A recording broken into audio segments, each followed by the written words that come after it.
Hi, dear bankers. Welcome to EduTap. This is JAP on the Go series of Indian economy and Indian financial systems. तो आज का जो lecture है इसमें हम कवर करने वाले हैं सी मॉड्यूल का एक topic that is micro finance institutions, ठीक है, एमएफआईज। तो before we move ahead I want to tell you कि अगर आप पीवाईक्यूज देखना चाहते हो, क्योंकि आई होप आपको पता है कि पीवाईक्यूज कितनी रेलेवेंस होल्ड करते हैं जब भी आप किसी एग्जाम के लिए प्रिपेयर कर रहे होते हो। तो अगर आप पैटर्न समझना चाहते हो, ये देखना चाहते हो कितनी डेप्थ में क्वेश्चंस आते हैं, तो पीवाईक्यूज की एक डॉक्यूमेंट हमने प्रिपेयर करी है जिसमें आपको most important topics and most important MCQs भी मिल जाएंगे। सो इट्स वेरी इंपॉर्टेंट कि आप इन्हें चेकआउट करो, एंड इसका लिंक डिस्क्रिप्शन में दिया हुआ है, and it is absolutely free of cost, so you can definitely give it a try.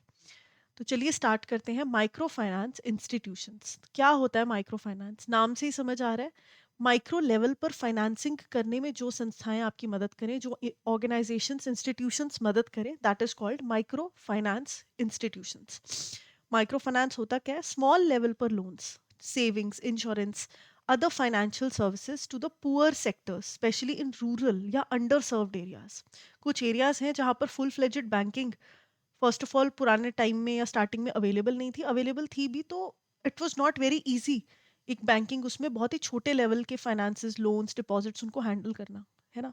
तो small, what do you call it, small जो एक ब्रैकेट है ना, स्टार्टिंग का जो ब्रैकेट है उसमें छोटे छोटे डिपॉजिट्स, छोटी सेविंग्स, स्मॉल लोन अकाउंट्स, छोटे लेवल पर लोन किसी को चाहिए, इंश्योरेंस प्रोडक्ट्स बहुत ही मिनिमम लेवल के लोगों को चाहिए। सो उन सब फाइनेंसिंग रिक्वायरमेंट्स के लिए माइक्रो फाइनेंस इंस्टीट्यूट जो हैं वो खोले गए। So aimed at financial inclusion for those excluded from the formal banking industry. ठीक है जी। तो ये specially rural areas, under served areas या मार्जिनलाइज्ड ग्रुप्स के लिए है ना। तो वो लोग जो कहीं से भी किसी भी तरीके से अंडर सर्व्ड हैं, चाहे फाइनेंशियली हो गया, कास्ट रीजन की वजह से हो गया, जेंडर रीजन की वजह, किसी भी वजह से अंडर सर्व्ड अगर आप हो और आपको फाइनेंशियल इंक्लूजन का पार्ट बनाना है गवर्नमेंट ने, तो उसके लिए माइक्रो फाइनेंस इंस्टीट्यूशंस खोले गए। आई होप कॉन्टेक्स्ट समझाने में मैं यहाँ पर आई एम सक्सेसफुल। तो this is the overall concept of micro finance institutions. अब इसके आगे की जो चीजें हैं वो सिर्फ प्लेन सिंपल फैक्ट्स हैं जो आपको याद रखने हैं from examination point of view. तो the first one is objectives of MFIs. क्या ऑब्जेक्टिव है इनके? सबसे पहला तो बहुत सिंपल स्ट्रेट कि empower the poor by providing credit, credit provide करना है।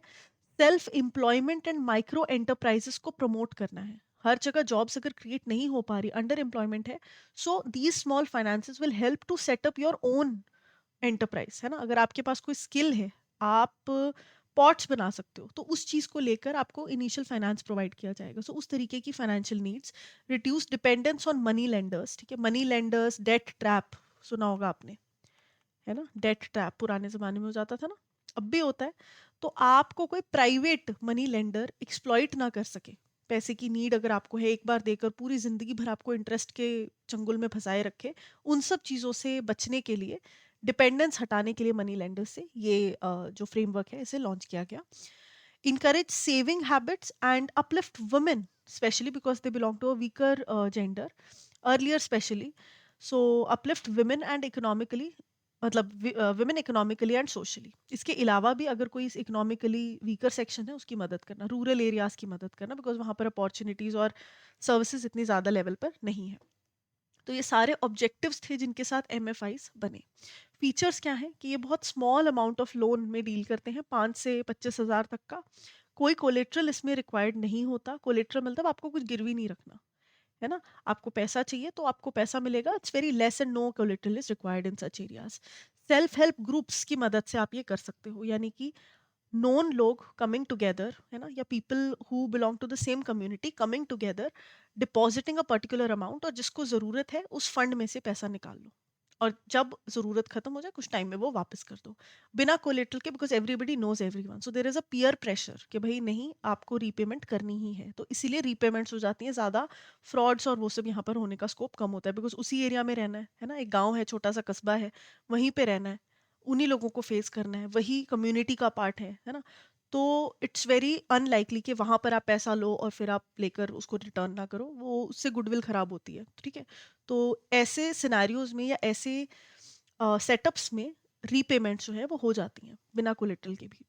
Simple procedures and quick quick disbursement, तो वो पेपर वर्क और बहुत ज़्यादा तामझाम नहीं है, ईजी डिस्पर्समेंट ऑफ बिल्स है। फर्स्ट फेज इसका आया एवोल्यूशन की, अगर मैं बात करूं माइक्रो फाइनेंस के, 3 फेजेस थे। First phase was pre independence, जहां पर प्रमोट किया गया रूरल क्रेडिट को कॉपरेटिव्स की मदद से।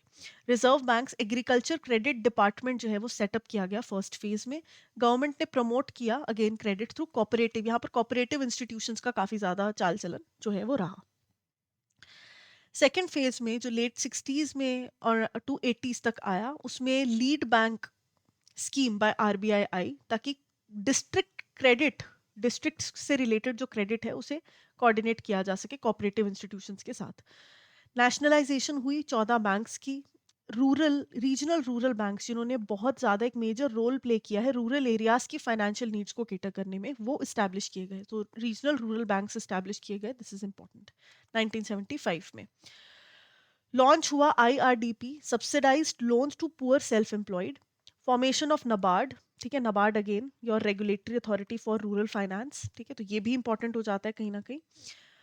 माइराडा, the Mysore resettlement and development authority, linked एसएचजीज to bank, self help groups को, जो ये सेल्फ हेल्प ग्रुप्स का जो एक सेटअप है उसको लिंक किया गया बैंक के साथ। एनजीओ लेड एसएचजी मूवमेंट जो है यहाँ पर बिगिन हुई, ठीक है, कि उसको एक non government organisation, NPO, non profit making organisation, ठीक है, तो उस सेटअप में इसको इंक्लूड किया गया, आप ये कह सकते हो। ये कहने की बात सिंपल ये है कि जो सेल्फ हेल्प ग्रुप पहले जो एक छोटी सी चीज था, एक छोटी सी तरीका था रूरल एरियाज में फाइनेंस का, इसको और बड़े लेवल पर लॉन्च किया गया। This is the easier understanding of this phrase.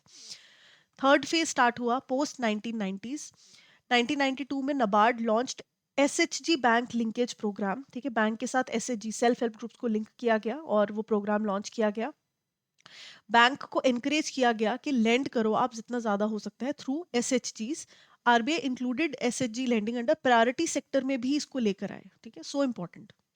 Andhra Pradesh micro finance crisis due to unethical practices by some MFIs आए यहाँ पर।